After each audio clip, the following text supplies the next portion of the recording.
friends, and welcome back to another unboxing video with your host Scott. So today we're checking out the Ruko. This is the U11 Pro 4K Ultra HD drone. It is a brushless motor. It's got GPS hold, optical flow positioning. Comes in a nice box. I mean, check that out. I love that. Hard protective case. So a bracket for your cell phone.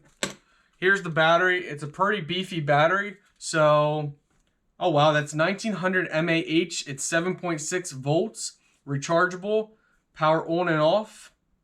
Hold the power button for 1 second to power on. So the power button is on the top here, and you just hold it for a second, and it powers on, and it gives you an indicator light letting you know how much battery is left. So let's show you guys the remote here. This is the remote. Standard remote. It looks very clean, so that's nice.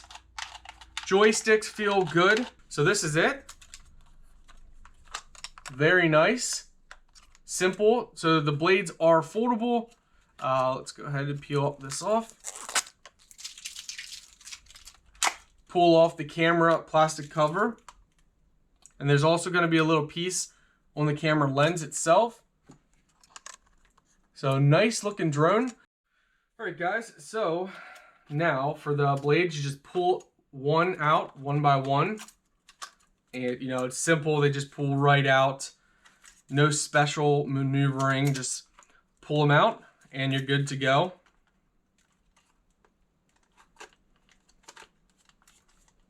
I do want to point out one thing. So with the battery, make sure you pull. So right here is going to be a little foam piece. Make sure you pull that out or your battery won't lock in place. So you pull that out, and now that allows you to pop your battery in place. And to take your battery out, you squeeze on the sides here.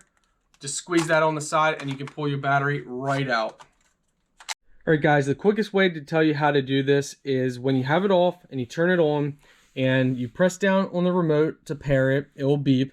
And then what you do is instantly you pick up the drone and you rotate it slowly about that speed multiple times until you hear a beep. Once you hear a beep, you then turn it up like this and rotate it 360 degrees. You just keep rotating it for about 3-4 times until you hear another beep. Then you set it down. Once you set it down, you can now turn on the blades by pressing this way and this way at the same time. See if we can do this here. All right, now it turns on the blades and you are ready to go.